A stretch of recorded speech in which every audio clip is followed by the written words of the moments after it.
Well guys, I hit the used tool store and spotted this Kennedy toolbox that had come in, and quite frankly I overpaid it.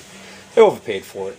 I bought a Kennedy toolbox about this size from him once before, and it's funny, you know, I think I bought that one for, he wanted 20 bucks and we split the difference at $17.50. And this one's in rough shape, the lock's broken, paint on the front rusted and peeling off, paint drips on it. It does have the original front, which is good, and the handles good, and all the handles on the drawers are good, and all the draw slides operate smoothly. But I don't know why I bought it, really. But with contents, so let's see if we got anything in here worthwhile. Alright, so that price was with the contents, so let's see if we got anything in here to try and ease the pain of my $40 blow on this thing. Alright, that comes later. That actually wasn't part of the deal. Piece of screen. Plastic drill size chart. Alright, so I just shot that whole segment of what was in the top of this toolbox, only to figure out that a lot of it didn't end up on screen, so I'm going to just take everything I piled here. As I put it back in, I'll go through what ended up being in the top there. There's a couple of memory RAMs from a compact computer. Obviously, these are not supposed to be stored this way, but these will go in the scrap with any other PC boards that I have that have any gold contacts on them like that, gold coated. It's a brand new stud with a nut on it. Here's a Estee Lauder compact mirror. Obviously, he was using that for an inspection mirror. A very long masonry drill bit. Oh, there was this little Radio Shack pocket, shirt pocket type of multimeter in a case that actually works. This plastic drill index, sizer. This piece of aluminum that has absolutely no markings on it, so I'll probably never know what that was really for. An eraser, this little wrench that I don't know what it goes to, a sleeve of, looks like maybe even muffler pipe or stainless that was cut off for some reason. A little thing of brads, chuck key, bore brush. This little thing here, which has a grub screw there, so you can obviously put something very small in that bore and tighten the grub screw on it so that this then becomes, I don't know what. I was thinking you could put a tiny drill bit in there, but it would only be a kind of a one-shot deal, only good for that one size drill. I can't see a maker's name. Oh, wait a minute. There is a maker's name on this. This says Allen 5/64. So I don't know, you put a 5/64 Allen wrench in that? Would it have to be a straight one? Or Allen is the manufacturer's name and it's for a 5/64 drill bit? That doesn't seem right either. A couple of number 58 Irwin drills, brand new in the package. A couple of 1/16 inch rigid drill bits, new in the package. A rigid pipe tap, 3/4 inch NPT pipe tap. It's used but in very good condition. There's also a case for another one that's empty. We'll leave that aside for now in case it's in the other drawers. Telescopic inspection mirror, glass is broken. This little thing, Millipore Filter Corporation. This on the back actually says it's a misting. Oh man, it's the ugliest, nastiest looking spider I've seen in a while. Sorry, buddy. Misting Orifice Set. Millipore catalog number XX50000000. And then these little things actually unscrew. So I don't know if these are actually the little heads that go on a misting coolant system, maybe? I don't know. Millipore. M-I-L-L-I-P-O-R-E. A little brass petcock fitting. New hacksaw blade. A couple of new stainless steel washers. The instructions for that multimeter. The remnants of an edge finder set. No case for it and just these two pieces. unidentified rod with a knurled end. A Starrett number 436 1 to 2 inch micrometer in good working order.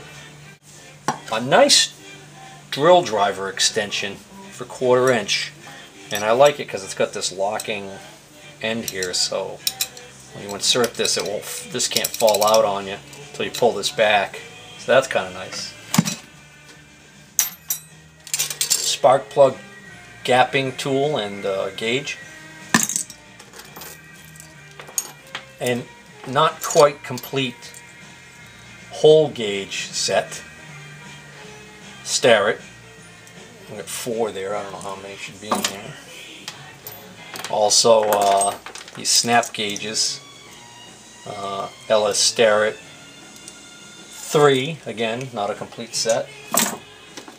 An LS Starrett depth micrometer with the click stop. It's got some surface rust on it, but it's all free and working, but it's just the depth mic with the one rod that's in it. So I do have some extra rods though. A drill bit, plastic triangle, MPT tap, Permatex blue locking compound, and there's still some in there. A nut splitter, 3 6-sided dies, socket head cap screw, a tap, a really burned up grinding stone, a piece of wood, a pencil,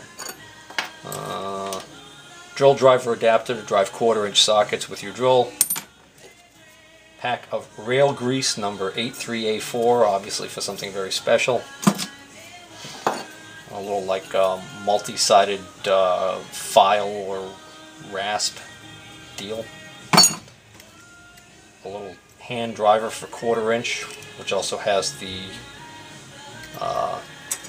side here to put bits in.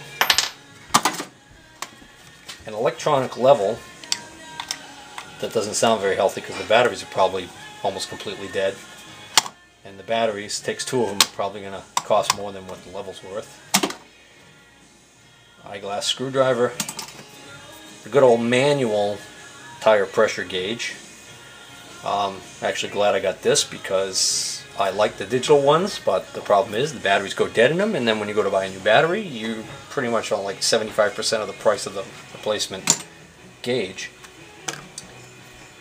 And this, now probably officially my nicest set of tweezers for removing metal splinters. I'm not sure what this is actually supposed to be, but that's what it looks like to me.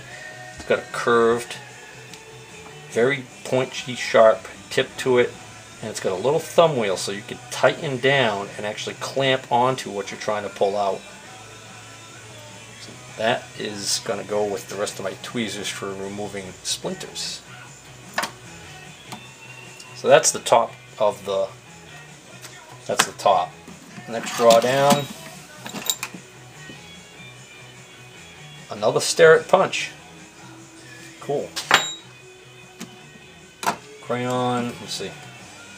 General purpose solder flux. One of these doohickeys right here. This is a 4-way tool for tire valve stems. You know, it's got a little tap to clean out the threads there. It's got a little tool to unscrew valve stems.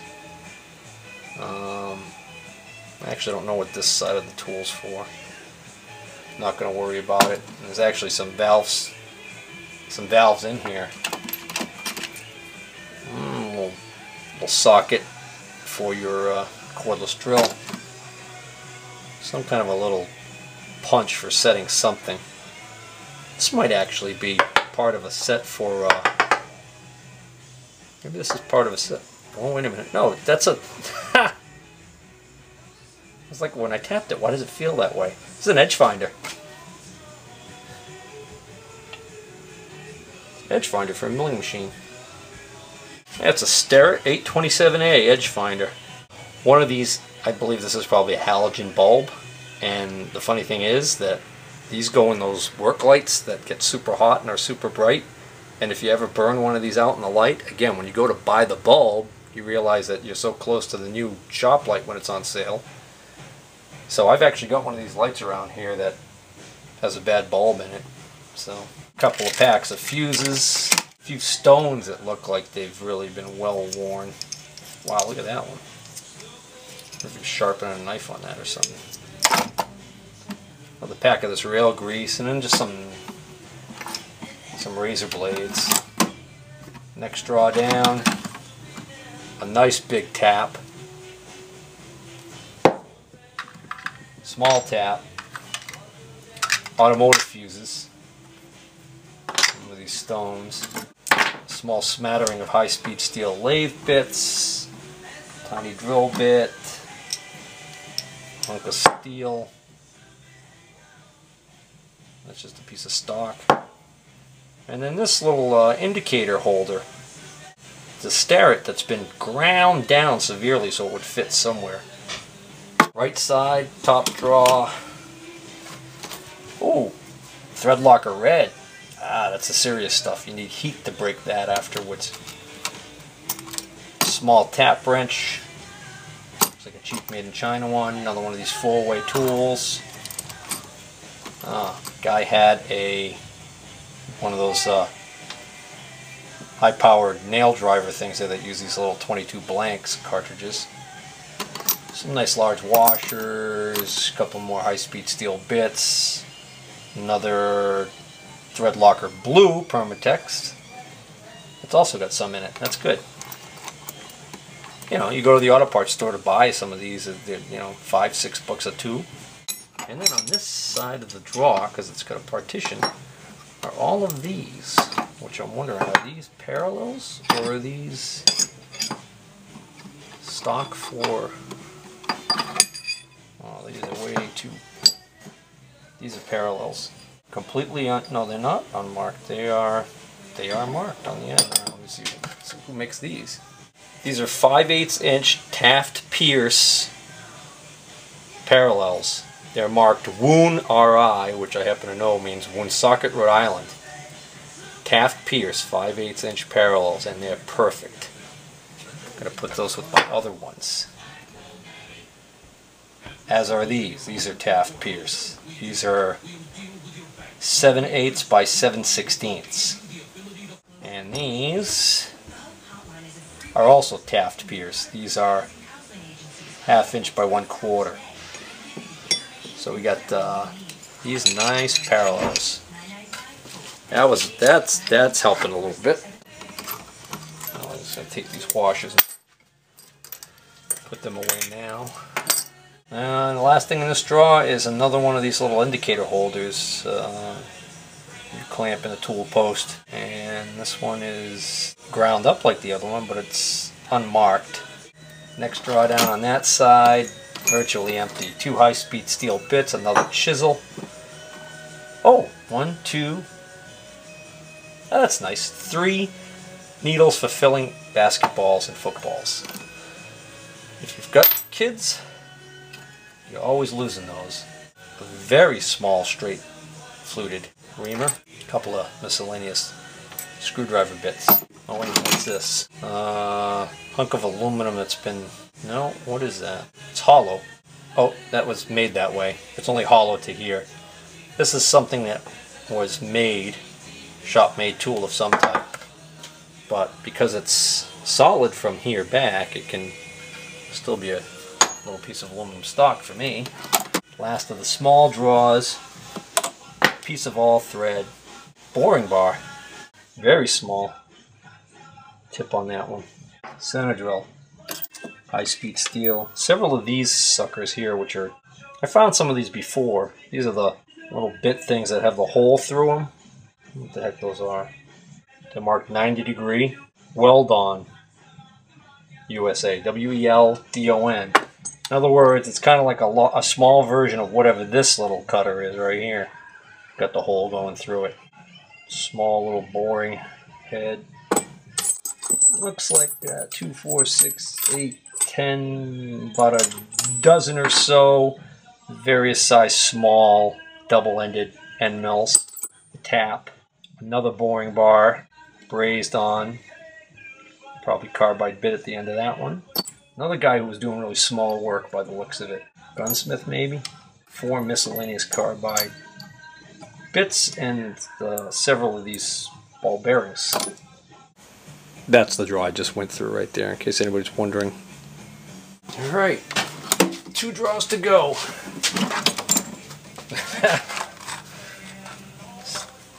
Staples, 1 new Sawzall Blade, 1 very strange tap. It's tapered thread, fine thread. Clearly looks like a tap to me. But the funny thing is, the back of this is made to accept a 3/8 drive ratchet extension. I wonder if this is for spark plugs. I wonder if this has something to do with spark plugs. It just makes me think that this is... I don't know why, but... That's what I think this is. I think this is like a thread chaser for spark plug holes on a head. Anybody know what that is? I do. It's a clothesline, automatic clothesline tensioner.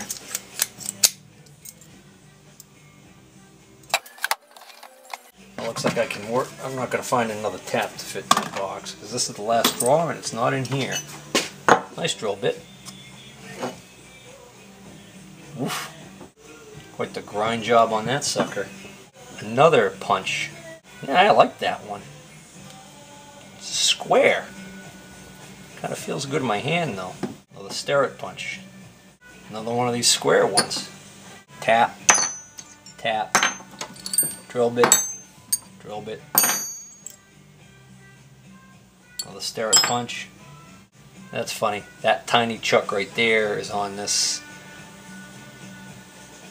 twisted piece right here. This looks like it was part of originally a hand drill. Some high-speed steel. There's a carbide tipped. More high-speed steel.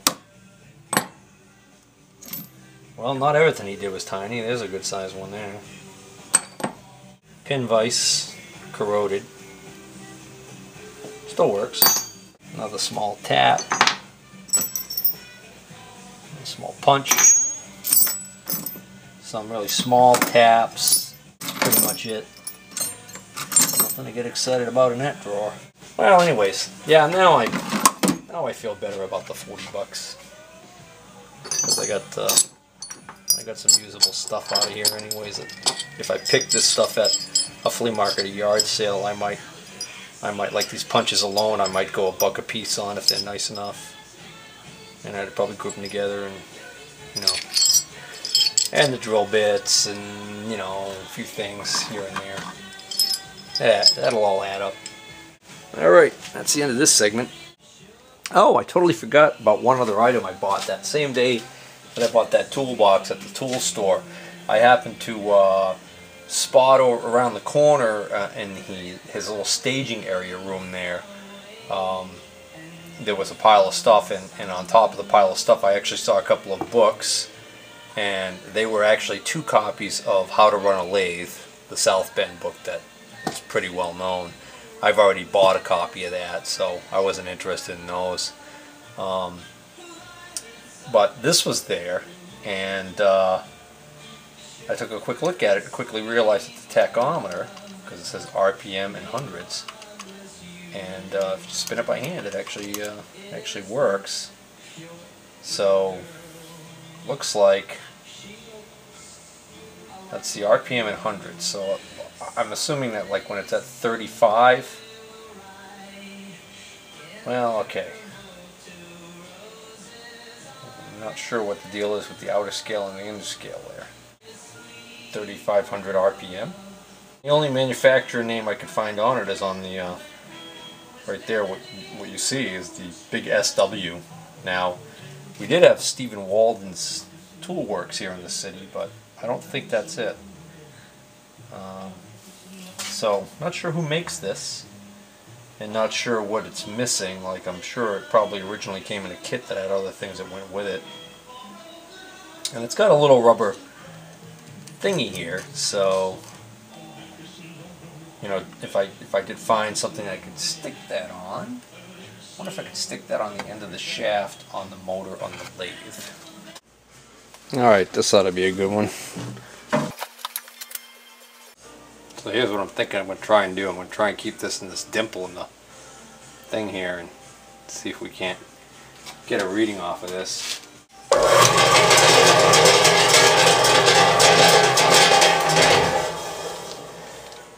That horrible noise is that I forgot that I hadn't finished putting the bracket on for the for the guard for the big leather belt. So duh. Let's see, so I should be able to shift this gearbox into neutral.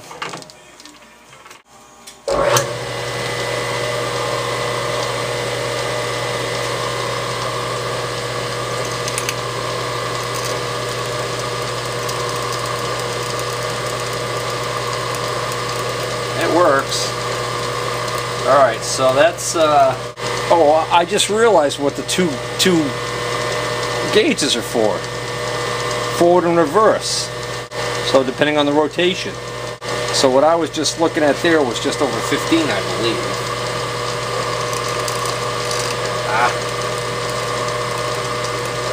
So that's almost at the 17. So I'm wondering if this is a 1750 RPM motor. Of course, the next thing that would be interesting to know would be what's the reduction that's happening here from this pulley to this larger pulley. 900 RPM. So 1750 1750 down to 900 RPM. I've got the junk sleeve, I could throw that out. I've got the lathe plugged into the same outlet as the overhead, the new light that I installed overhead, so that ballast, electronic ballast, does not like that power surge. Alright, so there's my SW tachometer. So that's a nice little handy thing. And he hadn't gotten a chance to look this up yet, and I don't even know whether or not he would be able to find anything because of the fact that other than SW it doesn't really have any markings on it. There's some kind of a stamp here, but it's illegible. So I want to say I think he gave me this for like $6 or $8. So I'm quite happy with that. Seems to work perfectly.